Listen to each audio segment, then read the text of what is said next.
Là, je vous propose aujourd'hui de parcourir et d'analyser une parabole citée par Jésus que je me permets d'appeler la parabole du grand frère,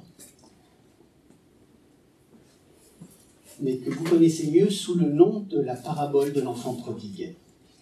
Nous sommes dans Luc 15, 11, 32, c'est-à-dire que c'est le chapitre 15, après le point, c'est les versets de 11 à 32, pour ceux qui ne sont pas à l'aise avec la manipulation de la Bible. Et l'enfant prodigue, c'est celui qui dépense sans compter, ou qui a tout dépensé. Alors on va lire cette parabole dans l'évangile de Luc, et vous vous souvenez, c'est dans le Nouveau Testament. Dans le Nouveau Testament, c'est au tout début. On fait Matthieu, Marc, Luc, Jean, donc là on y va. Le plan aujourd'hui, ce sera d'abord la lecture, le contexte après. Et on verra deux groupes, deux histoires, deux visions, deux parties différentes. Puis après, on s'attardera sur le père, le grand frère, le jeune frère.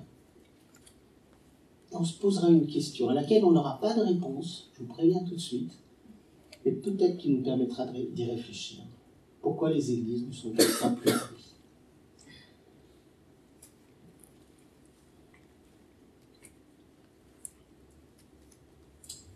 Alors je vous propose donc de lire le texte. Alors c'est Jésus qui parle. Un homme avait 2 fils. Le plus jeune lui dit « Mon père, donne-moi ma part d'héritage, celle qui doit me revenir un jour. » Et le père fit le partage de ses biens entre ses fils. Quelques jours plus tard, le cadet vendit tout ce qu'il avait reçu et s'en alla dans un pays lointain. Là, il gaspilla sa fortune en menant grande vie. Et quand il eut tout dépensé, une grande famine survint dans ce pays-là et il commença à manquer du nécessaire. Alors, il alla se faire embaucher par l'un des propriétaires de la contrée et celui-ci l'envoya dans les champs garder les porcs. Le jeune homme aurait bien voulu apaiser sa faim avec les caroupes que mangeaient les bêtes, mais personne ne lui en donnait. Alors il se mit à réfléchir sur lui-même et se dit « Tous les ouvriers de mon père peuvent manger autant qu'ils veulent, alors que moi, je suis ici à mourir de faim. Je vais me mettre en route, j'irai trouver mon père et je lui dirai « Mon père, j'ai péché contre Dieu et contre toi, je ne mérite plus d'être considéré comme ton fils. Accepte-moi comme l'un de tes ouvriers. » Il se mit donc en route pour se rendre chez son père, et comme il se trouvait encore à une bonne distance de la maison, son père l'aperçut et fut pris d'une profonde pitié pour lui. Il courut à la rencontre de son fils, se jeta à son cou et l'embrassa longuement. Le fils lui dit « Mon père, j'ai péché contre Dieu et contre toi. Je ne mérite plus d'être considéré comme ton fils. » Le père dit à ses serviteurs « Allez vite chercher un habit, le meilleur que vous trouverez, et mettez-lui, passez-lui une bague au doigt, et chaussez-le de sandales. Amenez le veau que nous avons engraissé et tuez-le. Nous allons faire un grand festin et nous réjouir. Car voici, mon fils était mort et il est revenu à la vie. Il était perdu et je l'ai retrouvé. » Et ils commencèrent à festoyer dans la joie. Pendant ce temps, le fils aîné travaillait au champ. Sur le chemin du retour, quand il arriva près de la maison, il entendit de la musique et des danses. Il appela un des serviteurs et lui demanda ce qui se passait. Le garçon lui répondit « C'est ton frère qui est de retour. Ton père a tué le veau gras en son honneur parce qu'il l'a retrouvé sain et sauf. » Alors le fils aîné se mit en colère et refusa de franchir le seuil de la maison. Son père sortit et l'invita à entrer. Mais il lui répondit « Cela fait tant et tant d'années que je suis à ton service. Jamais je n'ai désobéi à tes ordres. Et pas une seule fois tu ne m'as donné un chevreau pour festoyer avec mes amis.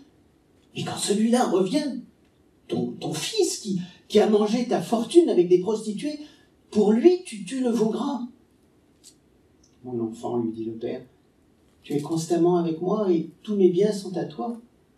Mais il fallait bien faire une fête et nous réjouir, puisque ton frère que voici était mort et qu'il est revenu à la vie, puisqu'il était perdu, et voici qu'il est retrouvé. »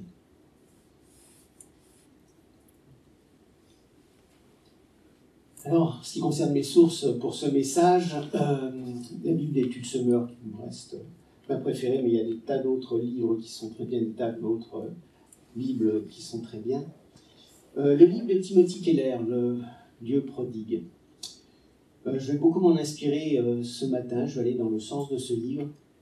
Et même si ça peut être dérangeant, j'avoue, il est important de dépasser l'histoire facile qu'on nous a racontée au catéchisme il y a de ça quelques décennies, pour accéder à un sens qui est beaucoup plus grave, plus profond, et qui nous concerne peut-être encore plus directement. Et puis les illustrations sont issues d'un petit livre très original, parce qu'il se lit dans les deux sens, et de Priscilla Prince que j'ai vu, donc ça donne l'occasion d'avoir des illustrations un peu sympas. Alors le contexte. Il y a un petit peu avant, au chapitre 14, et il est bien précisé que Jésus est invité à un repas chez un des dirigeants des partis des pharisiens. Donc c'est un parti très influent et attaché véritablement au respect scrupuleux de la loi. Et là, dans le chapitre 15, Jésus est entouré de pécheurs qualifiés de notoires, plutôt fermes, violents comme jugement, et qui, eux, étaient avides d'écouter les paroles de Jésus. Les pharisiens et les interprètes de la loi, c'est-à-dire les personnages qui sont importants, qui sont les religieux, qui sont considérés comme maîtrisant les textes sacrés, s'indignent de la présence de ces pécheurs en présence de Jésus. Alors après la parabole de la brebis perdue, puis de la pièce perdue, Jésus parle d'un homme qui avait 2 fils. Et voilà le plan que nous suivrons ce matin avec ces 2 groupes, ces 2 histoires, ces 2 visions et ces 2 parties. Donc 2 groupes. Ceux qui n'observent ni les lois morales de la Bible, ni les règles instituées par les religieux, et puis les pharisiens. Pharisiens, les spécialistes de la loi, qui suivent scrupuleusement la morale traditionnelle et qui étudient les Écritures et adorent fidèlement Dieu et prient avec persévérance. A priori, ils ont tout bon. Mais Jésus s'adresse à eux et veut leur montrer leur aveuglement, leur étroitesse d'esprit, et comment cela détruit leur âme et la vie de ceux qui les entourent. Alors avant de m'adresser à vous, je dois bien réaliser que si je vois dans la paille dans l'œil de mon voisin, j'en oublie parfois la poule qui est dans le mien. Donc, Jésus révèle le caractère destructeur de l'égocentrisme du jeune frère, mais aussi condamne catégoriquement l'attitude moraliste du frère aîné. Jésus démontre qu'une personne religieuse peut être aussi perdue qu'un paria. Chaque fois que Jésus rencontrait un religieux, une personne considérée comme immorale, c'est le paria qui s'est le plus rapproché de Jésus, et le frère aîné qui s'est offusqué. Un exemple dans Luc, par exemple, avec la femme qui verse sur Jésus un parfum d'un très grand prix, qu'il aurait pu vendre pour avoir des profits pour des nécessiteux. Dans Jean aussi, Nicodème qui ne comprend pas qu'il faille renaître de nouveau. Dans Luc, la prière du pharisien qui remercie de ne pas être comme le collecteur d'impôts qui est à côté de lui, qui est avare, adultère, malhonnête. Quelques explications à propos de cette parabole du grand frère ou de l'enfant prodigue. La première partie, le fils cadet va demander son héritage. À cette époque, l'aîné recevait 2 fois plus que le cadet. Donc, pourquoi pas, mais c'est à la mort du père. Donc, 1/3 pour le cadet de la propriété et 2/3 pour l'aîné. Le cadet ne respecte pas le père et ses relations sont purement intéressées. Et normalement, on s'attend à ce que le père refuse et le bannisse. Il dit, t'es plus mon fils, pas. Eh bien non, au contraire, le père partage ses biens. Et il y perd sans doute sa position sociale, il y perd son train de vie. Et tout ça pour son amour, pour l'amour de son fils. Et puis la deuxième partie, la faim est un facteur déclenchant, et le cadet réalise sa position défavorable par rapport aux ouvriers de son père, et demande de revenir. Et mais pas comme fils, il demande de revenir comme un ouvrier. Et il regrette. Il prépare un discours, des paroles d'excuse. Il va devoir montrer qu'il regrette et souhaite réintégrer la maison. Et j'imagine qu'il s'attend à être repoussé. Le père va-t-il accepter ou le renvoyer? Ben non. Le père va accepter. Et je ne crois pas que ce jeune homme, ce fils cadet, s'attend à la réaction de son père. Pas très imaginable quand même, surtout à l'époque. Alors le père, imaginez-le, il a déjà énormément perdu, puisqu'il n'a plus rien, il a tout donné à ses deux enfants. Il est quand même dans une situation respectueuse, et là, il montre ses émotions. À l'époque, ce n'était pas trop la mode, et il va courir vers son fils pour pouvoir l'embrasser, montrer ses émotions. Le père n'écoute même pas son fils, qui j'imagine a ressassé un texte d'excuses pendant toute la marche. Et le père demande au serviteur d'habiller son fils du plus beau vêtement. C'est un signe de réintégration. Et le banquet avec de la viande, qu'on réserve aux très grandes occasions, est préparé. Et c'est là qu'intervient le grand frère. Il est en colère, dès l'annonce de la nouvelle du retour du petit frère. Et encore plus de l'accueil réservé par le père. Le petit, le cadet, savait que dans la maison du père, la grâce était abondante et que son amour pouvait pardonner les pires péchés. Ça vous fait penser à rien? Jésus, dans sa parabole, nous montre un père se précipitant vers son fils, bien avant qu'il n'ait pu dire qu'il avait changé sa vie. L'amour et l'acceptation paternelle sont totalement gratuits.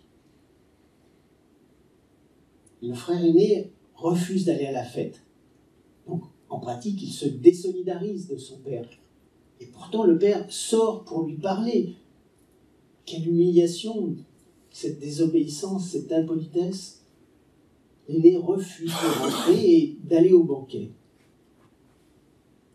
Quand on se met à la place du père, ça doit être très difficile. Et là, le récit se termine. On a envie de dire, Jésus va plus loin, quoi. Il faut nous en dire un peu plus. Qu'est-ce qui se passe à ce moment-là? Alors, on va en reparler, mais notons que cette parabole est destinée aux pharisiens et parle des frères aînés. Le frère aîné représente le conformisme moral. Les pharisiens étaient persuadés que malgré leur appartenance au peuple de Dieu, ils devaient gagner leur salut par l'accomplissement le plus strict possible des commandements. D'après eux, ce n'est qu'à force de rigidité morale que nous parvenons au bonheur et que le monde tourne bien.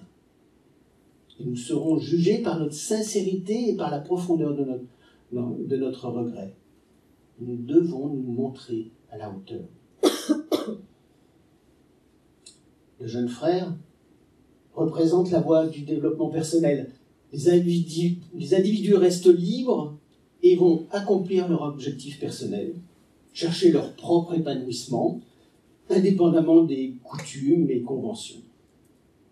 En pratique, le monde serait vraiment bien plus agréable si la tradition, les préjugés, l'autorité hiérarchique et les obstacles à la liberté personnelle étaient interdits ou diminués. La tendance est donc la séparation de deux catégories. Les conformistes moraux qui décrètent « ce sont les personnes immorales qui ne font qu'à leur tête qui sont le problème ». Et puis les autres répondent « mais non, ce sont les bigots, ceux qui prétendent connaître la vérité et qui disent détenir la vérité qui sont le problème ». Jésus propose un jeune frère qui humilie sa famille, mène une existence dissolue et est séparé de son père dans lequel il est logique de voir Dieu. Tout le monde comprend que cette existence est loin de Dieu. Mais Jésus nous présente un frère aîné qui obéit scrupuleusement à son père et que l'on peut voir comme obéissant totalement aux exigences de Dieu. Donc, un mauvais fils et un bon. Mais,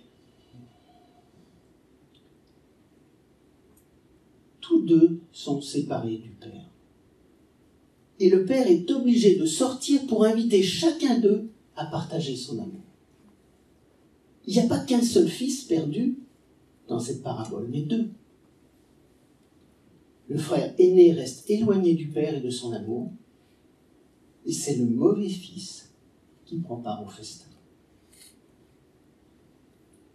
Celui qui avait dépensé toute sa fortune par une vie dépravée est sauvé, alors que celui qui reste gentiment à la maison, qui semble avoir obéi à tout, qui est vertueux, a priori, reste perdu. Il n'entre pas dans la maison du Père.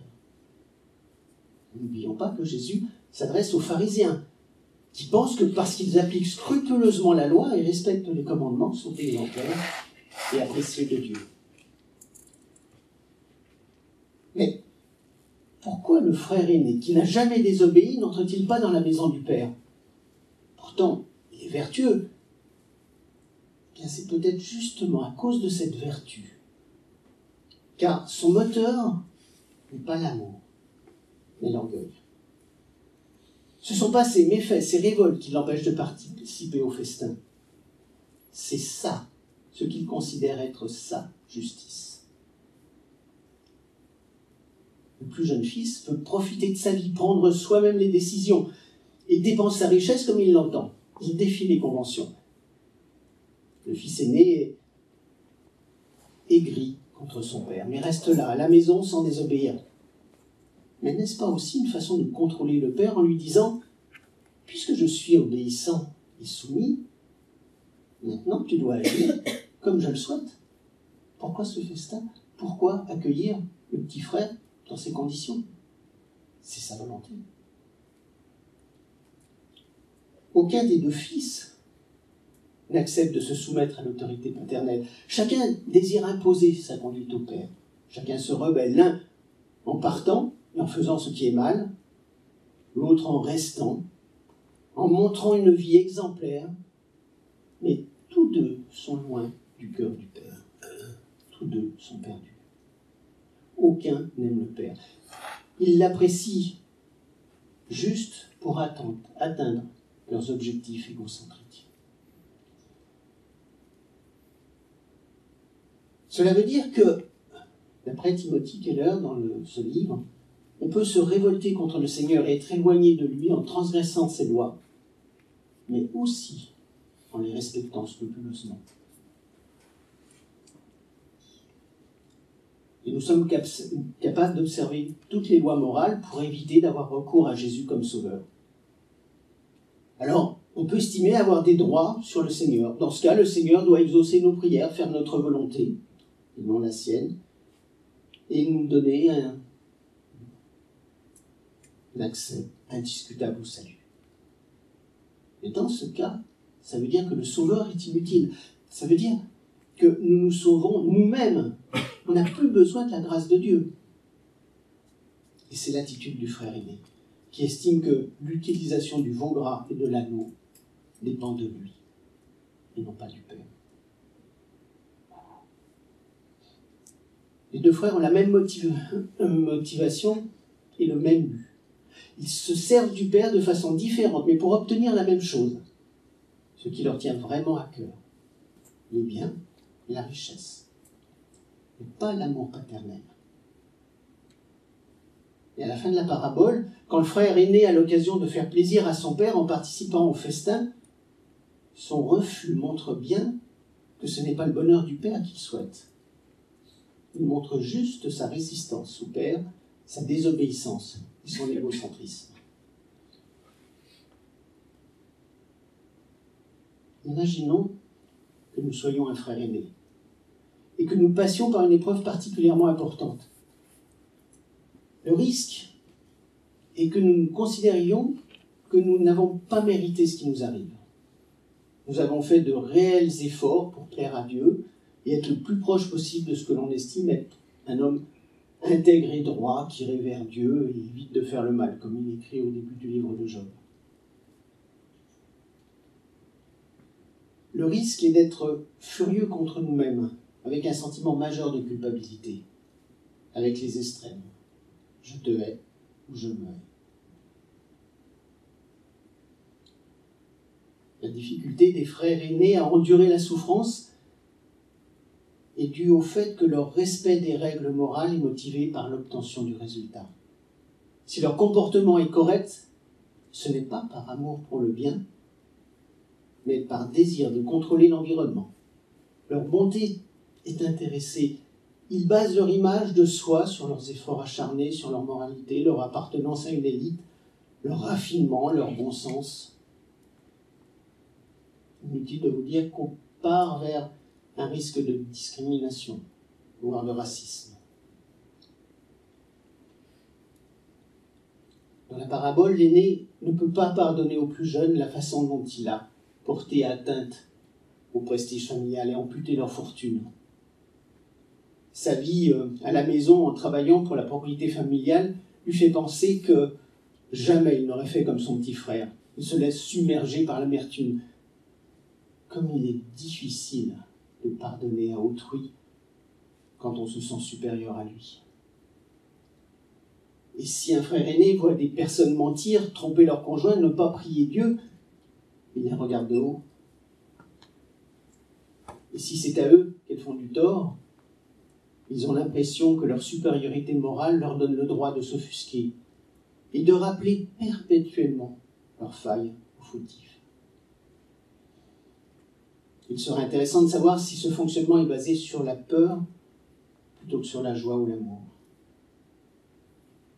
Est-ce que vous pensez que Dieu est un patron exigeant ou un père plein d'amour?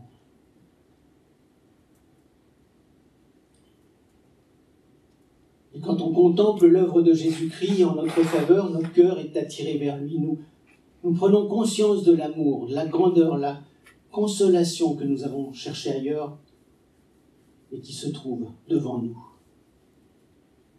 La beauté du sacrifice de Jésus, la grandeur de ce sacrifice abolit notre crainte. Car si le Seigneur de l'univers, le Seigneur créateur du monde nous aime assez pour subir un tel supplice pour nous, de quoi aurions-nous peur? Et dans la mesure où nous réalisons sa gloire, nous sommes libérés de la crainte et des désirs qui sont à l'origine des frères cadets et des frères aînés.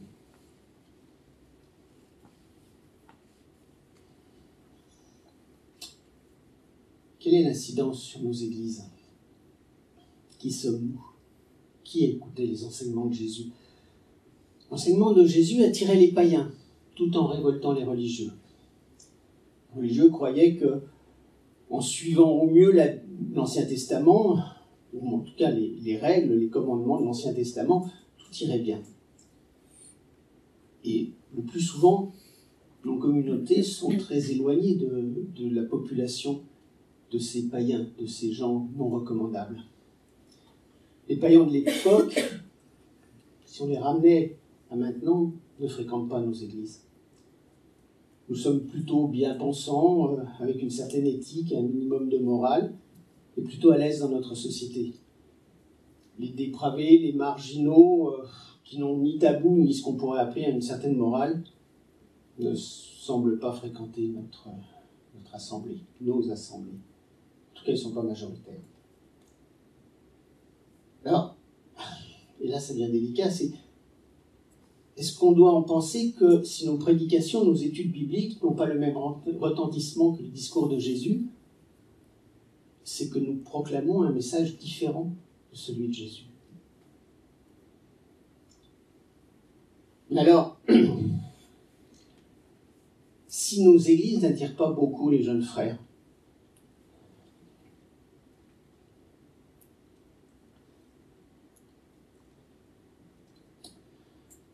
peut-être est-ce parce qu'elles sont remplies de grands frères. Ou que le slogan dont vous vous souvenez, qui était « Venez tel que vous êtes », que nous avions longuement travaillé pendant un week-end d'église, s'est éloigné de nos préoccupations. Souvenez-vous du livre de John Burke, « Perfection interdite ». Venez tel que vous êtes. Je vous propose une minute de silence et je terminerai par une courte prière. Seigneur, je te remercie de t'être révélé à nous. Je te demande de nous aider à faire ta volonté, faire ce que tu attends de nous, et peut-être de nous rapprocher de gens qui nous semblent fuir nos églises, ou en tout cas ne pas y entrer. Je te demande de nous alerter lorsque notre situation, nos sentiments, nos réactions sont plus conformes à celles des grands frères que des frères cadets. Nous sommes pécheurs, bien évidemment. Nous savons que nous avons une totale confiance en toi et que tu diriges nos vies. Alors guide-nous, Seigneur, pour que nous puissions vivre à ta gloire. Amen. Amen. Et si vous voulez approfondir le sujet, donc je vous rappelle le petit livre qui est tout à fait facile à lire, Le vieux prodigue de Timothy Keller, et puis Perfection interdite, qui est un bouquin un petit peu plus gros, qui est facile à lire, sur lequel on avait déjà passé pas mal de temps, et pour une église accueillante, qui est vraiment quelque chose à lire au moins 10 fois et plus si nécessaire. Bonne journée, que Dieu vous guide et vous bénisse.